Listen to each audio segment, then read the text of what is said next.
most gentle reader, many of you may have already forgotten, just less than 2 months ago, the entire internet was abuzz about Netflix's Bridgerton Season 3. There was so much discussion, so many videos, so much chatter. There were people loving the season, hating the season. Watching Bridgerton followed by House of the Dragon, I really see how much the internet impacts the public perception of highly anticipated shows as they're coming out. So you may ask why I'm coming out with my Bridgerton review 2 months after it came out, and that is simply because I, as someone who is so passionate about telling stories about stories, however, I too run the risk of getting swept up in the hive mind about what the general perception of a story or TV show is. So therefore, I must give myself time. In many cases, I have to go on an airplane with no Wi-Fi and take notes. So that is exactly what I did for Bridgerton Season 3, and I'm going to talk to you about why this season felt different. Overall, this was not one of my favorite seasons. I didn't love it. I found myself feeling a bit bored and I wasn't consuming it as quickly as seasons 1 and 2 and even Queen Charlotte, but I don't think it was a complete failure. And will I watch more Bridgerton? Yes. I like to start with the good. My favorite things is actually one of, I think, many people's problems with it is that this season was not a love story. Yes, there were many love lines going on. Penelope and Colin were the main romantic interests, but we didn't get the same climax, if you will, the same payoff of a love story that we had in other chapters. It was an accessory. This season was more about Penelope and her relationship with herself and her relationship to Lady Whistledown. She had a love interest, she had a love story, but that really came secondary. This is different than other seasons of Bridgerton, all the other seasons of Bridgerton, which have the love story as the primary plot line. And not only that, but they have one particular love story as the primary plot line. This had a little bit more of those B plots seeping through, which is why I think some people thought that that A plot, which is supposed to be the love plot, wasn't as strong. If we look at it as this wasn't a love story, then I actually really do love the story that was told. Penelope's relationship with herself and even her complicated relationship with her friend Eloise. I don't think that the main idea of this season was love. It's mostly, will Penelope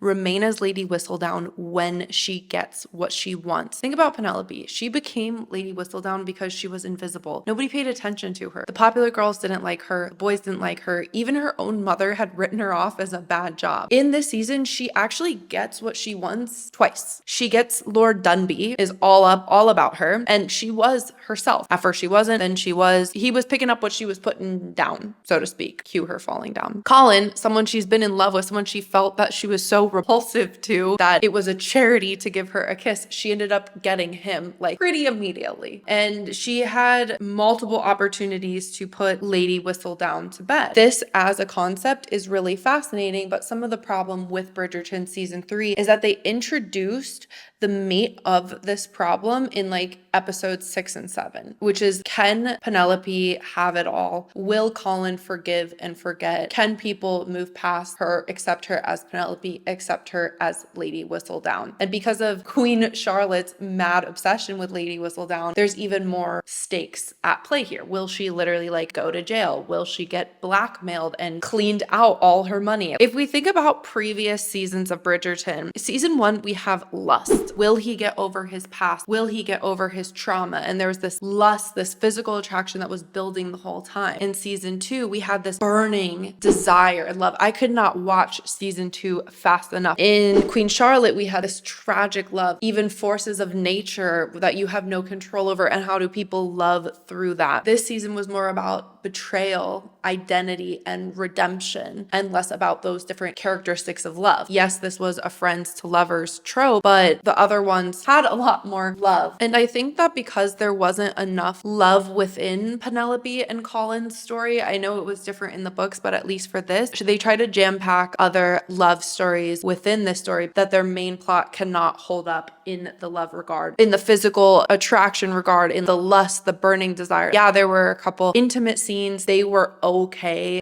This is not about the actors or the actresses. They were just okay. The other stories just had me going in a way that this didn't. So they tried to jam pack it with a bunch of auxiliary characters, some of whom we care about, some of whom we don't, but none of whom were completely fleshed out enough. Think about Queen Charlotte. We had the main love story is between Queen Charlotte and King George, but then we have Lady Danbury's side love and her life. That was amazing, but it also didn't take center stage, and we still had enough time for it to be. Let's go over the other love plots of Bridgerton season 3. We had Benedict. Haven't we been here already? I could have cared less. Wasn't this essentially what he was doing in art school? Experimenting, exploring his sexuality, breaking gender norms, breaking society norms. What is new here? None of it really even was like that interesting. We also had a bit of Kate and Anthony. Again, like one of my favorite couples, one of my favorite storylines. It just felt like for them, it was just excuse after excuse just to dwindle down their storyline. They come and then she doesn't want to be like Lady Bridgerton and do all these chores, and then they're pregnant and then they're going to India. Really? Then we had Francesca. Now, I think Francesca's story started off really strong and then fell flat after like episode 2 or 3. I know that there's a lot of drama about her love story and how they've changed it. I won't say that now because it is a spoiler to what happens in the books. Francesca was absolutely mesmerizing in the first couple of episodes, and then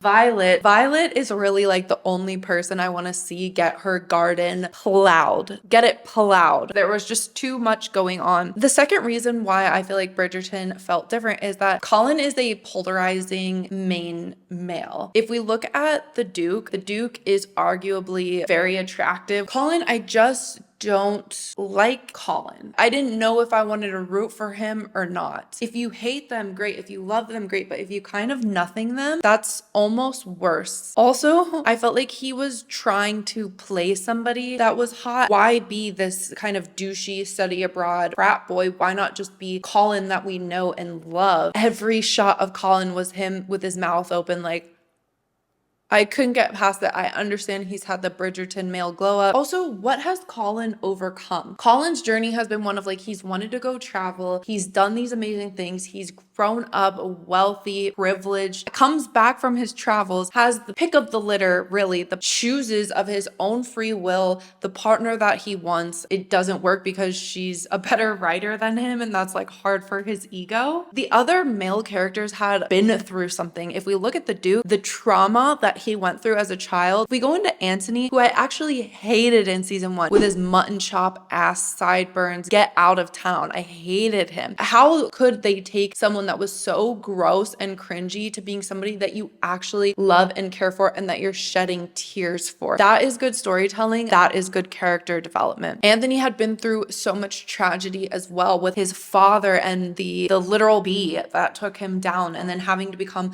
the man of the house as his mother is processing her grief, and you just lost your father, but now you need to be strong.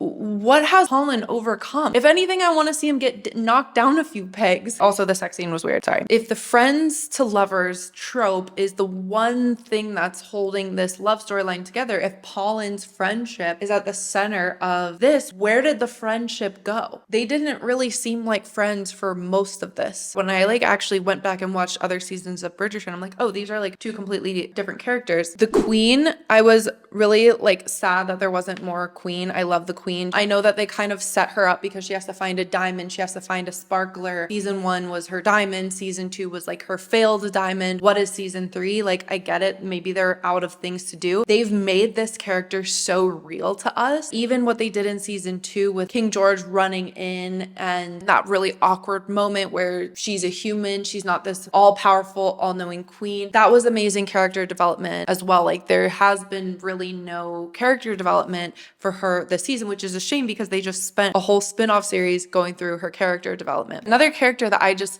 could not care less about was the Mondriches. I mean, they've always been B characters. They've always been supporting characters. You can't run your club. Like, what's going on here? It didn't do it for me. I didn't care. That's great if they want to explore those things, but it definitely took up valuable time that could have otherwise been spent with actual characters that are more important to the plot. I think one of the other things that maybe takes us out is I don't feel as though we're really in the Bridgerton world as much. The costumes are notoriously not historically accurate, that this isn't meant to be the most historically accurate show. It's meant to be fantasy. But if we look at season 1 Daphne, and if we look at season 2 Kate, these women look like they don't have access to modern makeup, eyelash extensions, filler, and beauty technique. All the women in Bridgerton are insanely beautiful. I think that they've picked some genuinely beautiful women to play everybody, but there's been just an overdoing it of makeup, and makeup that's very 2024 styles of makeup. We got smoky eyes, we have eyelash extensions, we have characters that have noticeably have lip filler, cheek filler. We're losing that graceful, natural beauty that these characters did not have access to advanced contouring techniques. Hell, I didn't even know how to contour my face when I was 13. I'm a millennial, okay? I went through an ugly ass teenager phase. We almost can't look at it in the lens with the same expectations that we had of season 1 and 2 because they're telling a different story. I'm not mad about it. Lady Whistledown is a crucial character to this world, and I think the things that they got in with Penelope, what will she choose? She's always wanted love. She's always wanted to be accepted, and now that she has been by literally like 2 guys, including one of the most eligible bachelors, how does she give up these parts of herself? So I like the way they did that. For a lot of the season, I was like, well, what would I do if I were Penelope? Would I give up Lady Whistledown? Would I want to give up my passion? I don't know. Also, Homegirl is pulling in that big bank. When Cressida was blackmailing her, I think I Googled what is 5,000 euros, 5,000 pounds in today, and it's like $500,000. And then didn't she up the ante? That's like 900 grand today that our girl Penelope has brought in over the years. Those gender roles, the place in society, that all is amazing, and I love that. That's my quick little take on, I think, why Bridgerton maybe didn't work for some people. I hope that they stop trying to do too much in the other seasons. We love a good love story. People love love, and I think that's why we love Bridgerton. I'm not really even the romantic type, but there's something so magical and beautiful about Bridgerton and the love story. So let me know what you think in the comments below. What did you think of Bridgerton season 3? Did you like it? If you can disregard the love story, what did you hate about it? I'm trying to take a more, I guess, comprehensive approach to things. Thank you so much for tuning in to me today. I appreciate every single like, every single comment. I'm doing what I love amidst my busy life and busy work. You guys make it all worth it for me to sit here and chat with my camera, chat with you. So we will chat very soon. Have a good rest of your day, whatever you're doing. Goodbye.